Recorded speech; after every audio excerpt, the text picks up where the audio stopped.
Hello, and welcome to Insightful Conversations with your host, Three Principles practitioner, Adey-Jones. Join her each week as she welcomes some of the world's leading Three Principles teachers and practitioners who share how this understanding has dramatically improved the quality of their lives and the lives of those they work with.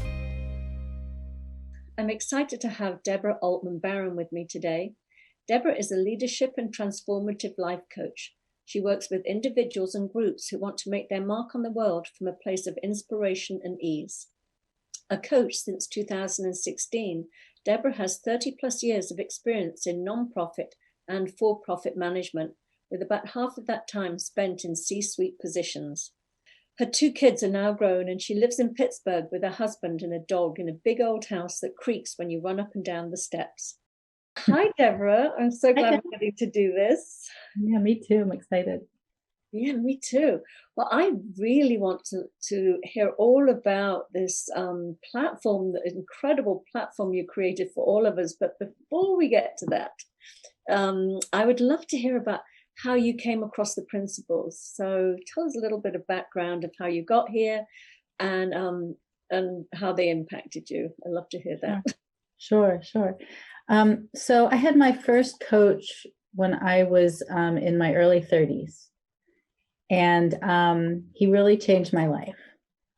And I learned a lot of things from him that I practiced for a lot of years. It was not Three Principles based, but it had a big impact on me. And I came across a lot of his teachings at one point, and I went through a coaching training program that was in line with a lot of the things that he had taught me. And in my coaching training, the first coaching training that I took, a lot of us were reading The Prosperous Coach.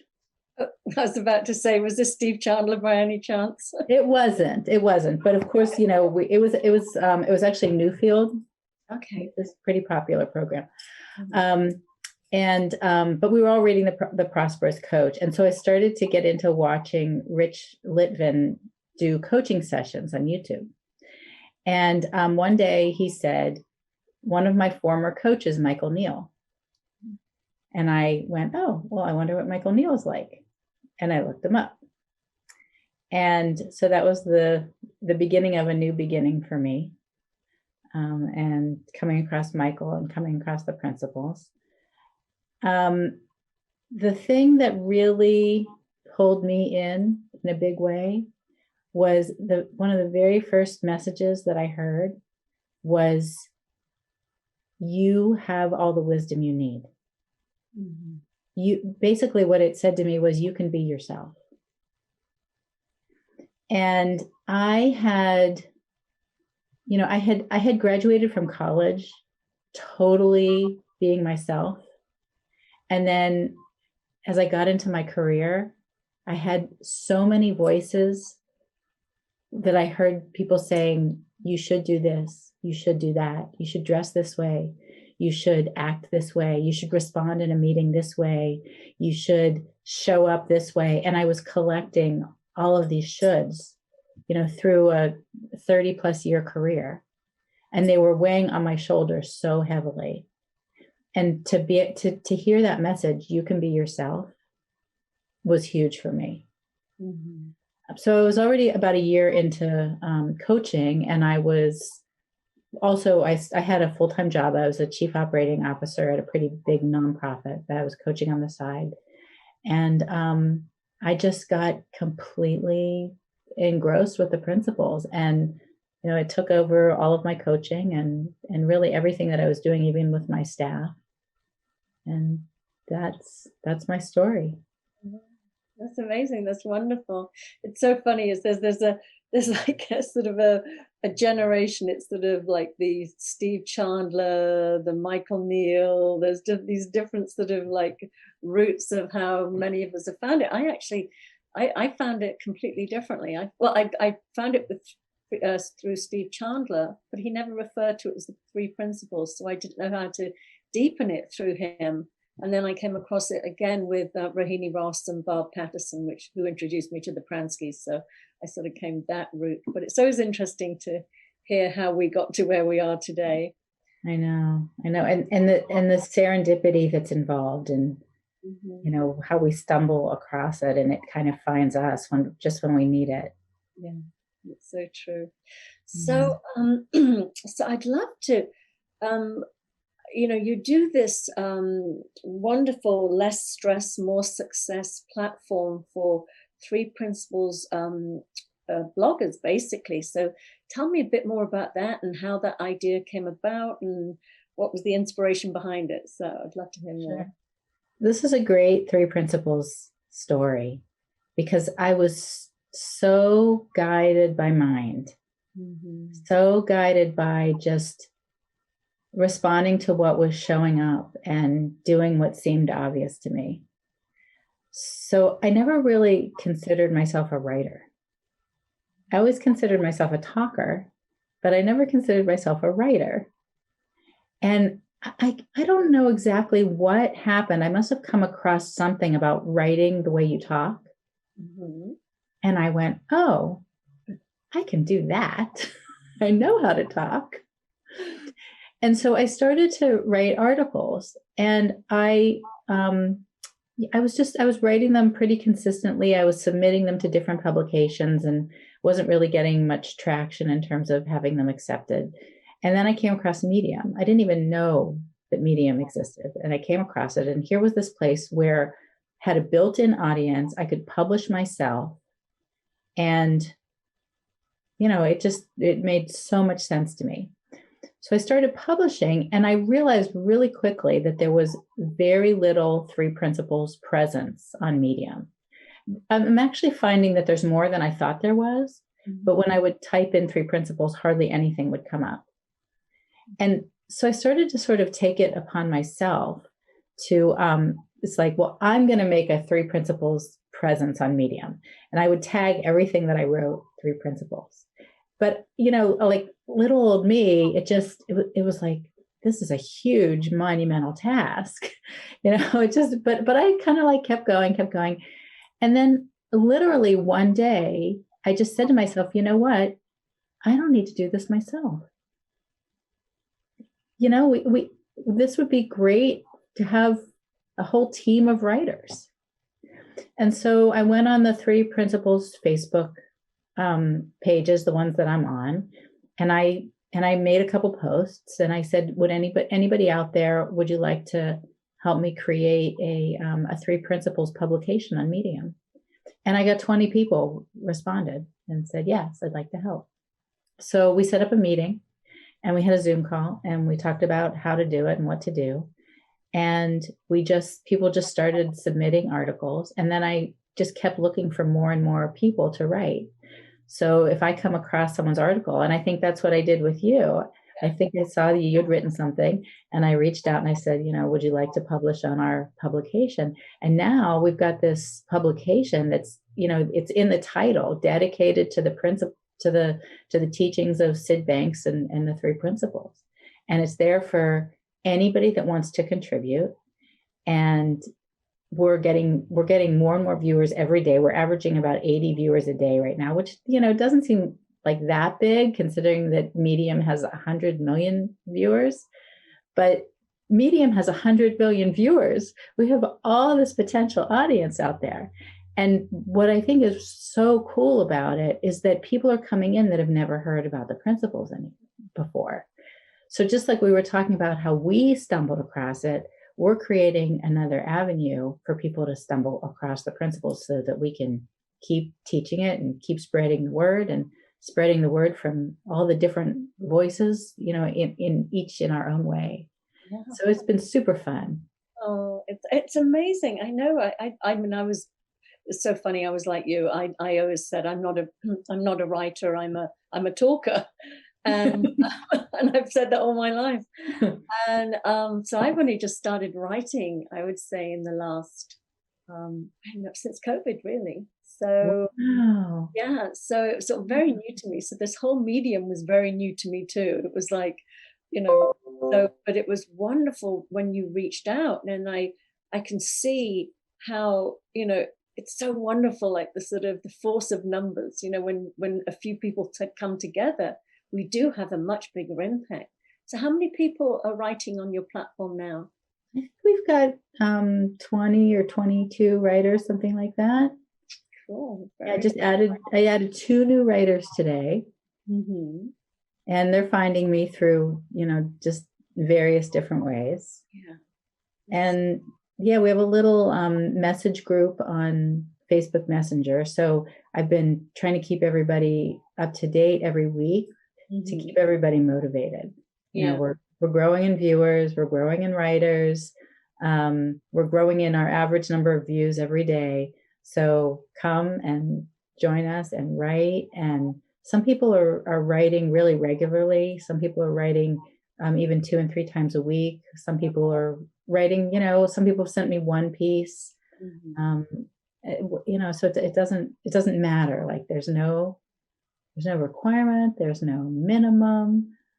Just come and say what you want to say. No, it's wonderful. You've been so great because you've definitely given me a few tips on how to go about this, because to me it was a completely new platform. But yeah, it's really wonderful, and I can see that my viewership is growing too.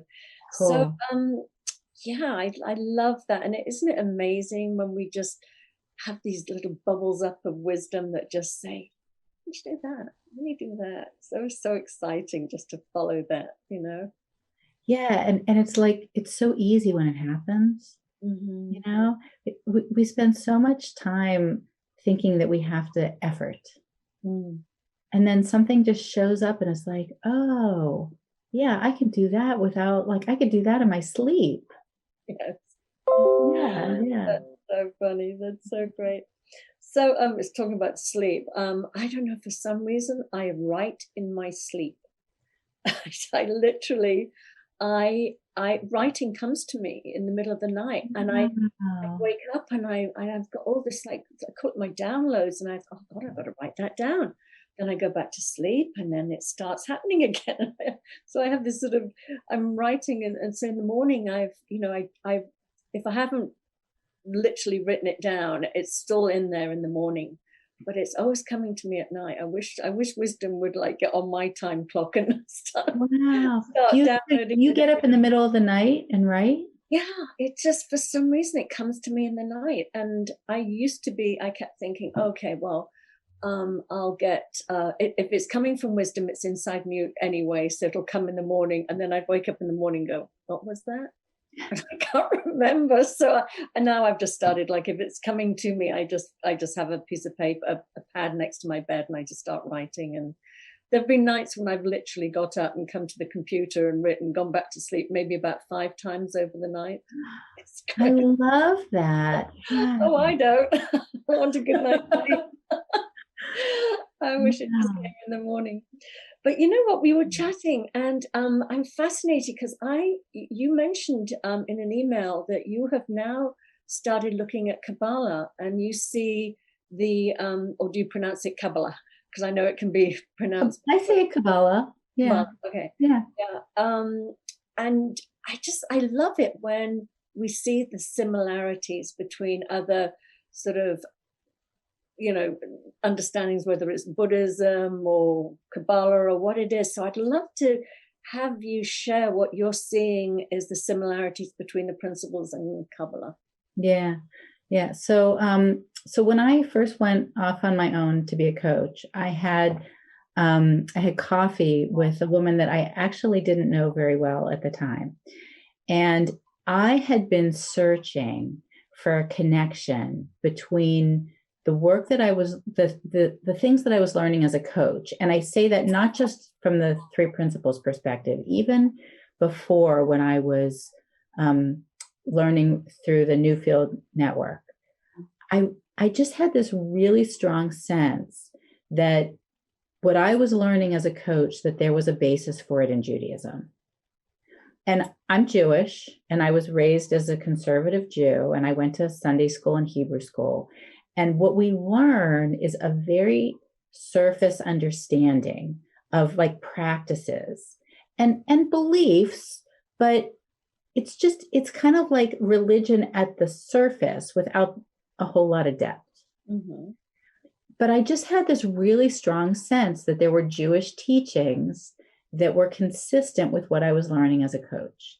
And I had actually gone to my rabbi and I had talked to him about it. And he gave me some books. He gave me a really amazing book by a gentleman named Art Green, who is a Kabbalist, or a Kabbalah teacher, and not necessarily an Orthodox guy. He's very observant, but he doesn't fit strictly into the Orthodox Jewish box. And I was having coffee with this friend of mine who is a very religious person. She's Jewish. And she told me that she was wanting to study Kabbalah, and did I want to join the study group?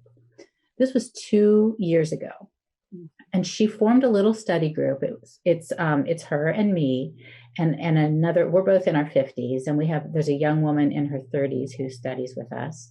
And then there's another woman who's also younger than us, who is clergy, a little bit of a non-traditional type of clergy. She's what's called a Kohenet, which translates as priestess.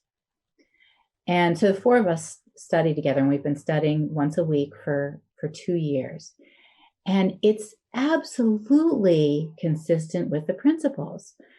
It's all about listening to your inner voice, listening to God come through your inner voice and deepening your relationship with God, and really navigating life from that perspective, that there's something bigger than us, that it's there for us if we lean on it. And Kabbalah doesn't get into the realm of thought as much as the principles do, but it's there. It's not missing. And so even in terms of, so like the holiday of Rosh Hashanah, we blow the shofar. And blowing the shofar is to remind us, basically, get out of your head, settle down, and listen within. And even the shape of the shofar, do you know what a shofar is? Yeah, is that the horn? Yeah. Yeah. Yeah, so it's a ram's horn, and they can be short or long, but it goes from narrow to wide. And so the idea is that the sound is coming from the depths way inside, and then calling out and into like this, into this world. And so it's also from the reverse, like to go deep inside, and gets narrower and narrower and narrower. And then the idea that the sound is it's this reminder. That's where wisdom is. That's where your connection with God is. That's beautiful. I studied for a good 3 years or so. Yeah. At the Kabbalah Center in LA. I was very involved. And I used to even have them come and teach at my house here in Malibu. And we had a whole children's thing as well. Yeah, it's so funny because I don't know if you've ever heard Dickon talk about how Sid Banks said that, the world of form is the 4%, and the world of the formless is, it's 96%, the spiritual realm. And I know in Kabbalah, the way the Kabbalah I learned was that we really, is the 1% versus the 99%. Yeah. And I always laugh and I think, Sid, why could you just stuck with the 1% versus the 99? It's like, why is this sort of math a little different here? But it does. It's so similar. It really is. It's like we can only see so much in this world of form, and there's this massive, great big picture out there, the rest of the 99% that is going on that we just don't see when we're so laser focused on just the world of the form. But yeah, I love that. And I love seeing the commonalities between Buddhism and, my son calls the three principles, he calls it Buddhism for Dummies, because it's so, it's the essence of all sort of traditions. I mean, it's nothing new. It's just Sid said it in such a simple way that I think is very easy for most people to comprehend. But the monkey mind and the watching thoughts flow by, and it's all very, very similar. Yeah. Well, I mean, and isn't that so cool that when we get to the core of really every religious practice, every mystical practice on on the planet, it all points to the same truth. Mm-hmm. So, I mean, it just goes to show you. Yeah. No, exactly. No, it's true. But it's so funny because for me, I've been on a spiritual path since I was 20. I was desperate to make sense of my life. And as much as I knew it all up here, and I even did a master's in spiritual psychology, there's something about the way the principles spoke to it. But for me, my biggest insight was that I didn't have to believe the negative self-talk in my head, that it wasn't mine, wasn't personal to me. That was huge for me. I did not realize that. That was my second. After I learned that I could be myself, then I started to learn what I thought myself wasn't necessarily what I thought. That's great. Yeah, it's been amazing. Something else just occurred to me. Can we talk about Kabbalah just for a little more? Absolutely. So I was just on a call with a guy who is having some mental health challenges, and we were talking about the cyclical nature of our experience, right? So we can feel happy and then we feel sad, and we feel happy and we feel sad, and we all kind of go through that. And Kabbalah points to the cyclical nature of the entire universe. So, it's like the seasons have a cycle, the weeks have a cycle, the earth has a cycle, the planets have a cycle. And then it makes perfect sense that we would have a cycle, and that sometimes that we would have an emotional cycle, and that sometimes we would feel better and sometimes we'll feel worse. And that's the way it was meant to work. Mm-hmm. Yeah. It's like they say, it's music, unless you have the spaces in between the notes. I mean, you can't appreciate the beauty of music if it was all, one continuous note or notes, you know what I mean? It's that sort of, you need the lull to appreciate the highs. I just wrote a piece on Medium, I just posted today, called something like finding the amazing in the yucky. Lovely. and that's exactly what I was writing about. How it's like we think we have all these emotions that we call yucky. We don't want to feel them when we think that we're searching to avoid them. Yeah. But two things I noticed about that. One is that exactly what you were saying, that it's like you have to have that contrast makes the joy so much richer. We wouldn't even notice it if it was all we had.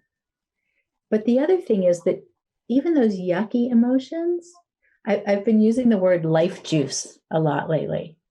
And it's like there's life juice in yuckiness. It's like when you really let yourself feel really sad or really angry or really frustrated, that there's so much life force in that it even those emotions that we think we're trying to avoid,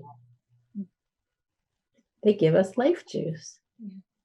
I totally agree with you. And that's the other thing that I really got from this understanding was that, when I first heard Sid say, if all we were not afraid of our experiences, that alone would change the world. At first I was like, that's interesting. God, the more that you're in this, the more you realize that is just so true. The more that we don't label it as good or bad or yucky or whatever, and just go for the ride. I mean, now I can be in a bad mood and I love it because it's just another color. I just call it colors in my craning box. It's like, I don't want to paint pretty pastel pictures. I want the whole range of it. I want to feel everything. And when you don't label is it a good or bad, it's just this what it is. It's life. It's the joy of being alive, the capacity to feel all that richness. So I love that idea of not labeling it too. Yeah. I mean, we just use the shorthand to say, well, this is this is what I was feeling earlier, but it doesn't have to have a negative connotation at all. Right. We feel a feeling in our body and we call it sad. Well, why do we call that feeling sad? Yeah. Another one for me was I used to feel like public speaking I was nervous, I was, whatever the connotation was. And then one day I had the feeling again, and I wasn't trying to change it. I suddenly went, oh my God, this is excitement. Oh, I've been calling it nerves. And it was excitement. yeah. And the second I took that label off it, it's just exciting, so fun to play, so fun. That's what I love about this understanding, is it allows you to play. Yeah. Play and learn and fail and learn some more and play. Yeah. See, I don't have fail in my vocabulary. It's just feedback. Well, there you go, right? Yeah, so exactly. Another label. Yeah, exactly. That's so fun. So what's next for you? What are you working on next? Oh, I don't know. That's such a great question. I'm waiting to see what shows up. Mm-hmm. Yeah, I mean, I'm letting this publication grow, and I'm working with clients as they show up, and writing. Oh, I know what's next for me. Get a feeling. Tell me. Well, so I've been trying to write at least 3 times a week, and I don't always have something to write about. And so I'm really been experimenting with just free flow writing and seeing what comes up. And it's been really interesting to me. I was listening to this guy. I don't know, maybe you've heard of him. Let's see, I think I have it written down here. Oh, here he is. Paul Selig. You heard of him? Oh, I know that name. I can't think. He's a conscious channeler. Oh, okay. Okay. So I only ever listened to him the one time, but you watch his YouTube videos and he channels, I don't know, people who aren't here anymore, or spirits. I don't know who he's channeling. He's channeling someone, and he speaks what he hears. And he says everything twice, because it's like he says it as he hears it, and then he says it as he's saying it. Mm-hmm. And it's really interesting to listen to him, because there are parts in the conversation where the spirits will say, we're going to repeat this because Paul doesn't get it. Okay, right? So that got me really interested in this idea of deep listening, and when we're kind of channeling versus when we're talking from our thoughts.